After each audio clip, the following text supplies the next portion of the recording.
Hello Gemini, Sun, Moon, Rising, and Venus signs. Kamusta kayo? Sana po ay nasa mabuti kayong kalagayan. Welcome back po sa Star Tarot. Kung bago kayo rito, welcome din kayo. Thank you sa inyong support. I truly appreciate it and God bless you all. Una mensahe ni Gemini ay number 3, blossoming abundance. Napakaganda nito, no? This is financial reward na nakikita ko dito. This could be a return of investment. This could be you reaping the rewards of your hard work dito at Gemini, no?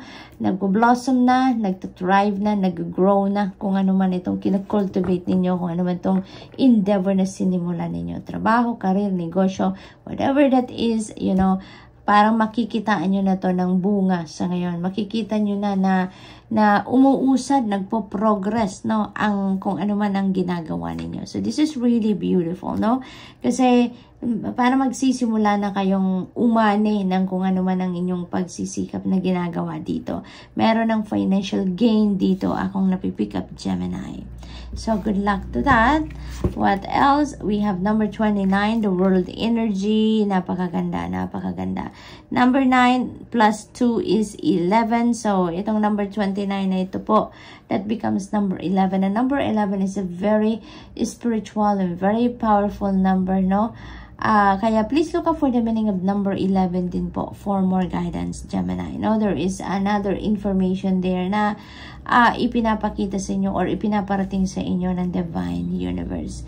So, the world energy, no, there are so much potential out there para sa inyo, Gemini, para sa iyong pagtatagumpay, para sa inyong pagbabagong buhay, para sa inyong pagsisimula ng kung ano man ang gusto ninyong simulan. Because this is ending and beginning, no?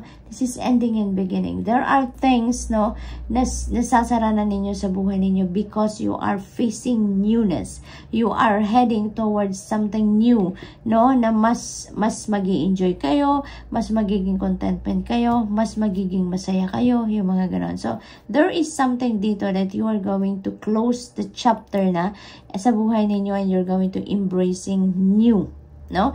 You're embracing new endeavor, new start sa buhay ninyo, kung ano man ang sisimulan ninyo dito, no? But, ang lawak, no? Ang lawak ng potential dito, ang daming potential dito na kinakaharap kayo, Gemini. Ang dami ninyong pagpipilian, ang dami ninyong choices dito, ang daming possibilities dito for you na kayo na lang ang mamimili kung ano ang kukunin ninyo, kung ano ang sisimulan ninyo, yung mga ganon, no? At Gemini, kung ano yung i-embrace ninyo, yung ganon. And also, Gemini,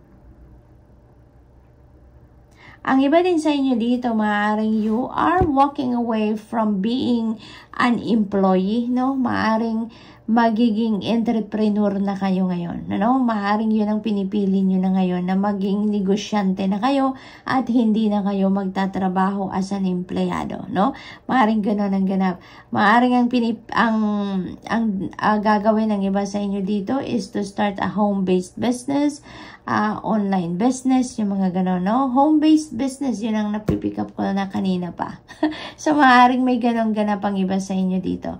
And looks like yung global, no? Yung magiging, ano ninyo, scope ng negosyo ninyong ito. So, most likely talaga internet-based ito, no? Parang sa online talaga ang business na ito at Gemini. So, good luck to that. Number 42, napakaganda rin. Woman holding a coin. So, this is an opportunity talaga for you para sa pagtatagumpay financially, no? Meron ditong abundance, prosperity, financial success na maaaring dumating sa inyo dito. Kung ano man siguro yung sisimulan ninyo ditong negosyo, no? That is going to be panggagalingan ninyo. That could be another money path ninyo, no? Ito yung panggagalingan ng prosperity and abundance and financial success ninyo. So, good luck to that, Gemini. Maaari din na ang iba sa inyo dito is talagang may pera na, no? Maaari talaga na yayamanin na kayo. Maaari talaga na you already have established na pangkaperahang sitwasyon, maaring stable na talaga kayo financially, maari din ganon ang ganap ng iba sa inyo dito. And then also Gemini, if you are dealing with the bank, if you're dealing with kasosyo sa trabaho or kasosyo sa negosyo, should I say, if you are also dealing with financial institutions, maaaring ganon, no? There is someone dyan, no? Merong babae dyan na tutulong sa inyo doon na ma-expedite ninyo kung ano man yung mga pinoproseso ninyo. Maaaring itong babaeng ito din ang tutulong sa inyo, no? Na para mas mapabilis kung ano man ang inyong mga pinoproseso dyan, i-assist kayo ng babaeng ito nang sa gayon ma-accomplish ninyo kung ano yung ina-accomplish ninyo dyan. So, good luck Gemini, and that's all I have for you for today. I hope nakatulong ang mga mensaheng ito in some way. Thank you for watching. Love and light. Namaste. Hello Libra, Sun, Moon, Rising, and Venus signs. Kamusta po kayo? Sana po nasa mabuti kayong kalagayan. Welcome back po sa Star Tarot. Kung bago kayo dito, welcome din kayo. Thank you sa inyong support. I truly appreciate it and God bless you all. Tignan natin ang mga messages ninyo for today. We have number 5, attachment. This is an unhealthy attachment, Libra. No? This is unhealthy attachment. Maaaring meron kayong ganong sitwasyon. No? And this is not going to resonate with everyone, so just take as it resonates po. Maaaring ang iba sa inyo dito, merong unhealthy attachment na nai-experience dito. Maybe that is attachment with a person, with your relationship, with maaaring toxic environment na, toxic working situation siguro, maaaring mga ganon, no? Depende sa inyong sitwasyon. It could be anything as well, no? And it feels like that is going to change na, no? Yung sitwasyon na ninyo yan, it's going to change. Maaaring you're going to decide dito, maaaring magkaroon na kayo ng realization na dito na it's about time na for you to break away from that situation, no? We have number 5, and number 5 resonates with change. So, most likely, yung sitwasyon na ninyo na to, na meron kayong unhealthy attachment with something or with someone, iiwanan nyo na, tatalikuran nyo na yung sitwasyon na yan. It's about time na for you to walk away from that situation and try different avenues dito na alam ninyong mas makakatulong sa inyong sitwasyon. Mas magiging magandang bagay, pangyayari, sitwasyon ang papasukin ninyo, no? Outside of this current situation. So, yun ang akin napipick up dyan. Maglalakas ng loob ng iba sa inyo dito, Libra, no? Na lumayo sa kung ano man ang unhealthy situation na to. Because maybe you can feel, no? Na hindi na yan ang para sa inyo sa ngayon. Hindi na kayo dyan masaya sa ngayon, ano? So, what else? We have number 41, 7th chakra, Archangel Uriel dito. Libra. 7th chakra is your crown chakra. Diyan pumapasok yung mga gabay ng Divine Universe sa inyo. So, pay close attention to those messages, no? Because God and the rest of your spirit team are sending you messages or sending you divine guidance dito para tulungan kayo sa inyong sitwasyon. Maaring ito din yun, yung magpapalakas ng loob ninyo. Maaring ito yung inspiration na dadating sa inyo para talaga na maglakas kayo ng loob na iwanan na ang kung ano man ang unhealthy situation na yan. Maaring yan ang informasyon na dadating sa inyo to inspire you, encourage you, at i-push kayo talaga out of this situation, Libra, no? So, pay close attention to those messages, no? Pakinggan ninyo ang inyong sarili, ang inyong puso, ang inyong intuition, no? Nang sa gayon, marinig ninyo kung ano yung mensahe para sa inyo ng Divine Universe. Victory, pagtatagumpayan ninyo yan. Pagtatagumpayan ninyo ang pag-alis sa sitwasyon na to, and you are going to claim your victory from that. Napakaganda, no? Napakaganda. Talaga maglalakas ng loob kayo na iwanan na ang sitwasyon na yan. And yung victory na din ito for others of your Libra, this could be anything then. This could be tagumpay din ninyo sa mga problema, maaaring malalampasan nyo ng mga problema, mga challenging situations ninyo siguro sa buhay, maaaring mahahanapan nyo na din yan ng way out sa ngayon, ano? Maaari din na this is victory pagdating naman sa trabaho. Maaaring may pagtatagumpayan kayo ditong proyekto, task ninyo, assignment ninyo, yung ganun ba. So, this is really a beautiful energy. Kasi kung ano man yung pinaghihirapan ninyo dito, Libra, you are getting the reward of that hard work. You're going to receive the reward of your labor by claiming your victory, by claiming your success. So, congrats and good luck. So, that's all I have for you for today. I hope nakatulong ang mga mensaheng ito in some way. Thank you for watching. Love and light. Namaste. Hello, Aquarius, Sun, Moon, Rising, and Venus signs. Kamusta kayo? Sana po nasa mabuti kayong kalagayan. Welcome back po sa Star Tarot. Kung bago kayo rito, welcome din kayo. Thank you sa inyong support. I truly appreciate it, and God bless you all. Po na mensahe ninyo 46, the thinking man. Ayan.